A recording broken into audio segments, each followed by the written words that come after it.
I'm Balaji. My meta name is Pune. I'm a co-founder at Stake. I have experience in distributed systems and networking. At my previous company, I used to work at DWARF and build a popular key value storage engine called Badger. At my free time, I building this tool called Quciklog. It's a remote debugging solution. In this talk, I'm gonna talk about how debugger works.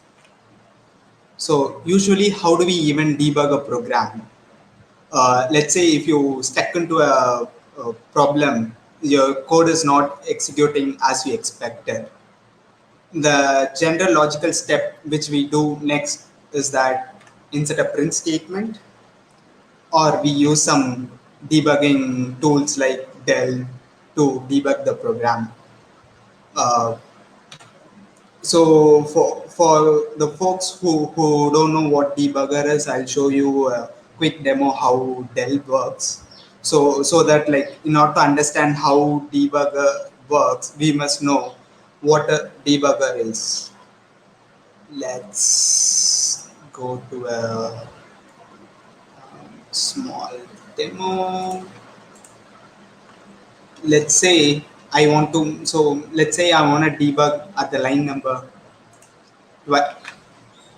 I just have to click the breakpoint and run the debugger program. So the debugger runs the program and stops at the place where I want to stop. Then even I can see what is the variable to trace the value. Before executing this statement, the debugger passed the program and showing what is the variable. If I continue, you can see the logs in the debug console. Let's say the current variable value is 8674 something something. Let me continue the program. You can see that variable. Not just you can set a breakpoint, even you can do step in, you can go inside the print statement and see what is happening, and you can step out, and also you can run the instruction one by one, something like that. This is the main use case for the debugger. You can typically use to debug your program, where you can pass the execution of a program and expect what are the variable and values and so on. So we covered the basic functionalities of a debugger: breakpoint, step in, step out, and inspecting a variable. Right now we'll be checking how the breakpoint works in a debugger.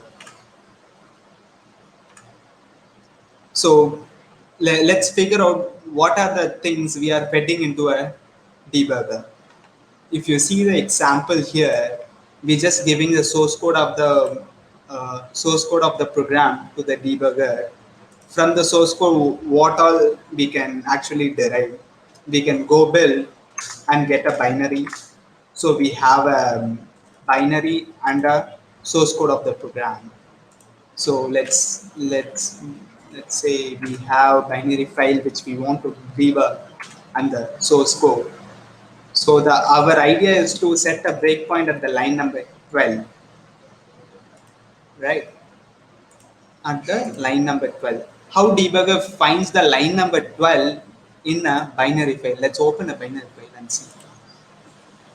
It's all full of some machine code which we don't understand.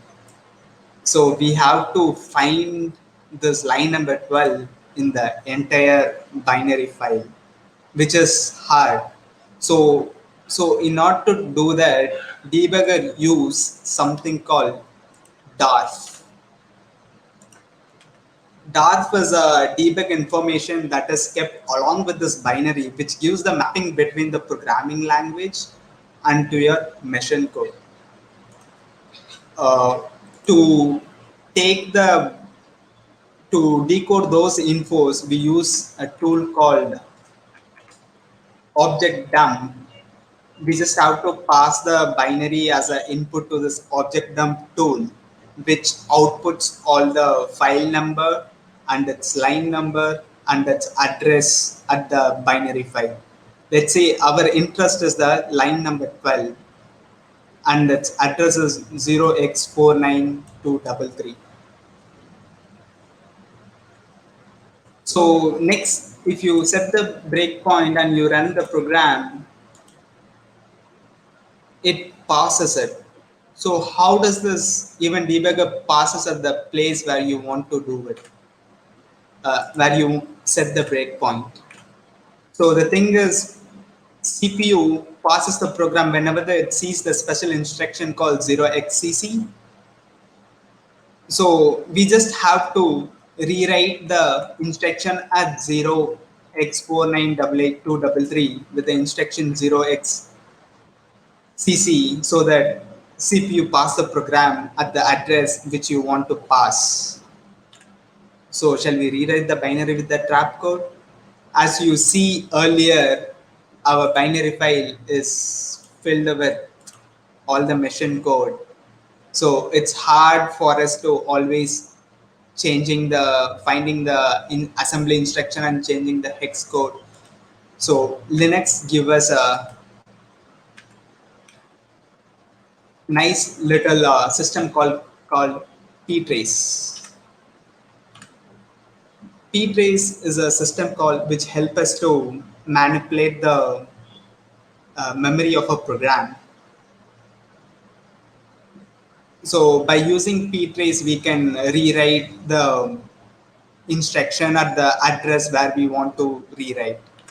So let's do a small recap before we get into a program so that we know what we are doing. So first we learn the mapping of the source code to the real instruction using that opjump tool. Then after we know how to pass the program, we just have to flip the instruction with 0xcc instruction. Then after we can do that by Ptrace system call. Cool. Let's start a program. I have created this sample program, which typically what it does is that it just runs in a for loop and take a random integer will be allocated to variable to trace variable and prints it sleep, and it's keep printing the random integer in a loop. Then I've compiled this into a binary which has some random machine code. I'm using a exec command to run the process and setting the ptrace flag true so that I can the root process, parent process can do a ptrace system call on the child process. So we should keep this ptrace flag set to true. Let's start the program. As I told, rewriting the instruction at the address which we want to rewrite, there's a system called Ptrace poke data. Ptrace poke data allow us to rewrite the instruction at the address where we want to rewrite. It takes the parameter of process ID, address, and the instruction you want to rewrite. So this is my set breakpoint function, which use Ptrace poke data to rewrite the address with the trap instruction. But before this Ptrace poke data, I'm using something called Ptrace peek data, which is nothing but the reverse of the Ptrace poke data, which reads the data at the address. I'll tell you later why I'm reading the data at the address. Then we can continue the program and wait for the trap to come. So for that we use Ptrace continue and Ptrace wait.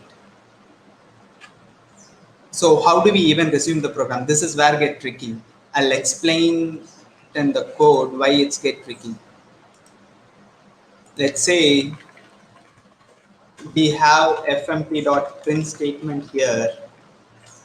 This is the place we want to pass. So while setting the breakpoint, we change the fmt.print statement instruction with 0xcc, then we got the trap. So when we resume the program, the print statement won't execute because at that address space we have 0xcc. So the right way for, so in order to execute the print statement, we have to revert back to fmp.print statement. So the next thing to resume a program, first we have to revert back to the original data, which we reverted it back. If we continue the program, will it print the variable? No, because this statement is already executed. So it won't resume uh, it won't run the fmt.print instruction. Instead of it goes to the time.sleep. So what we do is that, if you guys are studied in uni about register, CPU register, instruction pointer holds the next instruction to get executed. So we have to manipulate the register of the CPU to tell what is the next instruction which needs to be executed. For that, we use this thing called Ptrace get registers and Ptrace set registers. I'll show you how we are resetting in the whole the next block. I'll give you how small intro. What is this? How do we manipulate the registers? So we read the CPU registers by using this unix.ptrace.get register. We take the registers and we set the address which instruction we want to execute again in the instruction pointer, and we set the register back using ptrace set register so that it execute the instruction which we want to execute. So let's go to the debugger program. You can see that we initially this is 0x49233 is the line number 12. Here we want to set the breakpoint. So we read the original instruction which is on that address space in a variable called data. At the same address, we changing with the trap code called 0xcc, and set breakpoint returns that original instruction which is at the line number 12. This is the original. Then after we continue the execution and we wait for the breakpoint to hit. When the breakpoint hit, we simply print a statement called breakpoint hit. Then after we resetting the breakpoint, which is that flow which I explained before, like print statement. Then we have to change the 0xcc with the original instruction which we collected during the set breakpoint. So this is the original data. We just using poke data. We just setting the original data. Then after, in order to re-execute the same instruction again, we just setting the instruction pointer of the address which we want to execute again. Then after, we do a single instruction execution, because if we run the program, it keep running. It doesn't stops at the line number 12 again, because the line number 12 has the original instruction. So what we do is that we execute a single instruction, we wait for the instruction to execute, then after we set the breakpoint again, so that whenever the next time the line number 12 executes, the program stops. Then I just put everything in a loop and driving this program. If you see that I'm running the sample binary, which stops the program at line number 12. When the line number 12, when the program is passed at the line number 12, our debugger program prints breakpoint hit. Then after it reset the breakpoint, which means that it execute the print statement and set the breakpoint again, then it goes again. So the final output would be, before the sample program prints the variable, we see this breakpoint hit from the root program. Let's run and see.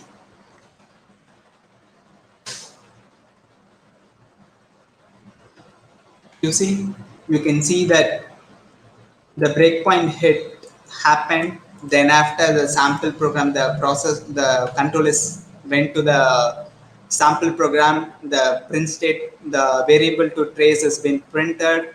Then after, we set the breakpoint, and the reset breakpoint, it went here, the trap code executed, then we went to this debugger program, the breakpoint hit. Then after, when we do the reset breakpoint, then the number has been printed again. So this is how the debugger, these are the technologies which Delve uses uh, to build the debugger.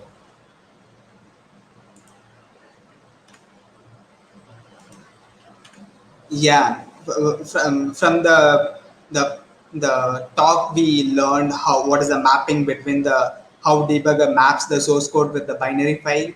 Then after, we also learned how debugger pass the program with 0xCC trap instruction, and also we learned how debugger manipulate the register to do the execution flow in a right way. So my pet project Quciklog also use debugger to do the production system debugging. I'll show you a quick demo how Quciklog works. Let me close this. The thing is, when it comes to debugger, it works well with the local system, but when we run the debugger in the production, it's hard because like debugger only accept one client. But in a typical company, we'll have like multiple developers who wants to debug the same application, and those kind of things. And also debugger open support where people has to open the firewall and stuff. But Quciklog works in push based mechanism. Instead of you don't need to configure your outbound rules, because the inbound rules, the Quciklog pushes the debugging information to the manager. So how Quciklog works is that it has an agent called Quciklog. Then we have to create a config which has the agent token and the binary which you want to run. Then you can simply do Quciklog agent on your production server. Let's say tomorrow you want to know what is the request amount that's happening on the production. You're debugging something. So typically what you do is that you put fmt.print statement, uh, then req.amount, then you build the binary and build the Docker and push it to the production, and you debug it. Instead of that, what you can do is that once after you integrate Quciklog, you can directly open your VS Code and do add log point. Let's say GoSG demo log point, and the variable you want to expect, that you can put it in the curly braces req.amount. Sorry, amount, and click enter. Then you run the extension, the Quciklog extension. Let's hit the Postman collection and see. Let's do like 7. Let's hit enter. You can see that has been printed in our debug console. GoSG demo log.7. So if you guys are curious to know about Quciklog, you can go to quciklog.dev and know about Quciklog, and also you can join our Discord server to ask questions about Quciklog. Thank you guys. If you have any questions, please ask. Okay, thank you for the presentation, Balaji. There's one question from David Chua. Yeah. Do you know which slide this is? There's an address of line 12, like Yeah. somewhere before your demo. So the line. Well, yeah. Yeah, how do you know the address? Is it printed or something? This is though using this object tool. So what happens is that whenever you do a let's say, let me open that. Yeah. Whenever you build a binary, so let's say go build dot. Oh, can you shift your screen So a bit higher? The what? the the bubble is blocking your command line. Is it possible? Which Ah, one? yeah, yeah, yeah. Okay. Okay. So when you do a Go build, you get a binary. What Go compiler does is that in the binary, it not just include the assembly instruction, it also includes the debug information called DWARF, which has the mapping of the address to the line number 12. That has been decoded. That can be like, if you consider delve, they have a parser which reads the binary and they build the ast tree out of the dark code. I'm not sure ast tree, but they have an internal data structure for the dark code. But instead of I am doing that, what build passing the binary, I'm using this linux tool called objdump, which decode the which gives an output something similar like this, which gives you the mapping of the line number to that address. I'll show you a real output, maybe like it looks like. So when you do a ops dump, you get something like this entire output of all the file and its address. I just I just copied the relevant information which needed for this presentation.